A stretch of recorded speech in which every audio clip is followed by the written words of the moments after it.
It's Saturday. It was supposed to be my day off. I had just started day drinking.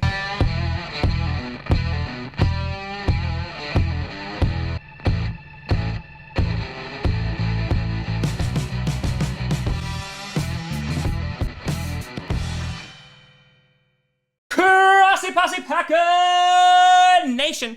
Welcome to an episode of Packcast, the podcast where you don't have to be a Packers fan, but it sure does help. I'm your host, Tom.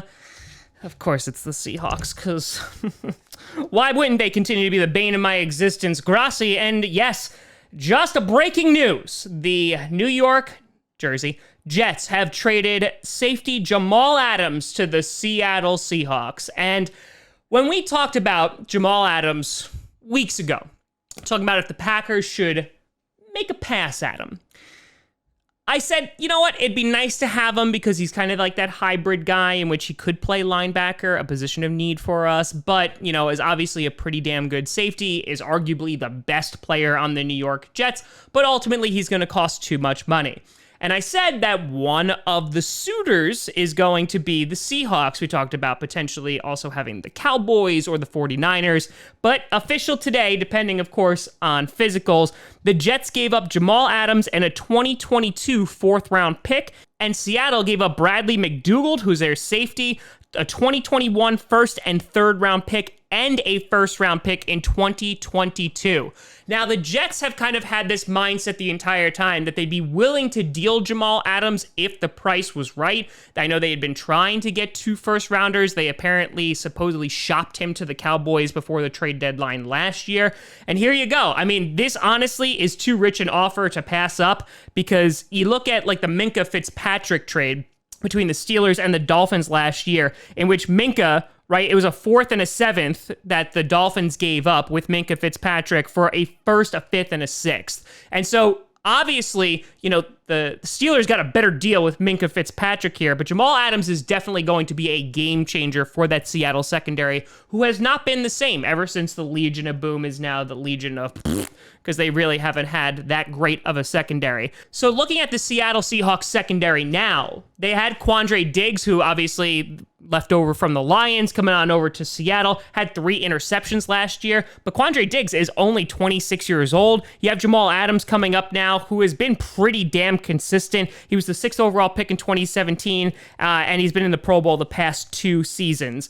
And I think that now, considering they are in a very competitive division, the Cardinals are getting better, the Rams are the Rams. Seahawks are now going to be able, in my opinion, to contend with the 49ers, hopefully maybe stop George Kittle. But yeah, this just made that division a whole lot more competitive. Now, McDougald, who they traded for him, it was an undrafted free agent. He's turning 30 this year. He's been in Seattle since the 2017 season, and he's had 5 interceptions in the past 2 years. Looking at the Jets on the other side of this, their secondary is a little bit bare now, and they're going to be able to replace that with 2 first-round picks now. So I think if you're looking at it just from a snap reaction, the Seattle Seahawks gave up a lot for this pick. I don't know if I would be willing to give up 2 firsts for Jamal Adams. He definitely is a game changer, and I think he's a very, very good player. But considering, and we talked about this, the market for safeties is relatively low, in which they are not really getting these major contracts, highly valued comparatively to a number of other positions on defense or within the league. So I think that, you know, Seattle did pay a hefty price for this, but if Seattle's also looking at this of like, okay, not that we're necessarily in a win now mode, but this will most certainly get them over the hump if they're able to avoid injuries, and made that defense a whole lot better than it was last year. But I also think it's important to acknowledge that Adams was scheduled to become an unrestricted free agent in 2022. So eventually the Seattle Seahawks are going to have to pay him a ton of money. So not only did they give up 2 first-round picks, but they're also going to have to give him a very hefty contract down the road. Now, on the other side of this, you could also make the argument that the Seattle Seahawks, who I thought were in playoff contention this year, even without Adams, the first-round picks that they're giving up are most likely going to be near the end of the first round. So, you know, it's more like they're giving up an early second, if anything. You know, that's like the one thing they can take away from this, unless the Seahawks just fall apart, which, of course, I hope they do. But in the grand scheme of things, I could also see how this could be twisted and say, okay, the Seattle Seahawks didn't give up a ton based on where they're going to be drafting. And this is also coming fresh off of the interview that Jamal Adams just gave, talking about specifically Adam Gase, saying, I don't feel that he's the right leader. What really bothers me is that he doesn't have a relationship with everybody in the building. If there's a problem in the locker room, he lets another coach address the team. Now, Adam Gase, I give a lot of crap to, and I think rightfully so. There's been players that have spoken out against him, that he's not the right leader for that locker room.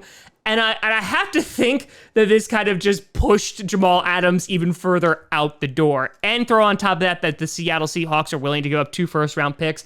It seems like it's a no-brainer for them. So the Jets right now, I mean, I feel like they're still potentially in rebuild mode. That defensive line could be very, very good. Their secondary does leave a lot to be desired. But on the offensive side of the ball, addressing the offensive line, and of course, Sam Darnold bringing in guys like Denzel Mims, and hopefully maybe they use Le'Veon Bell correctly, they could be a sleeper team. But I have to think, if you're a Jets fan and you just gave away arguably your best player on the team, you can't be like thrilled. Yes, you got a lot of compensation, but at the same time, you know, how many guys like Jamal Adams are going to come around? But yeah, this means that the Seattle Seahawks just became a much better team, and yeah, feels bad. But let me know what you think about this trade. Who do you think won? Who do you think lost? How do you feel about the Seahawks and their potential playoff potential as opposed to the Jets? Let me know. You can always find me at TomGrossiComedy.com or at TomGrossiComedy, all social media, see down below. Check out podcasts on SoundCloud, iTunes, Google Play Music, Spotify, and of course YouTube. And a big shout out and thank you to all the patrons over at patreon.com/TomGrossiComedy and the YouTube members. But thank you so much for watching. I'm Tom Grossi.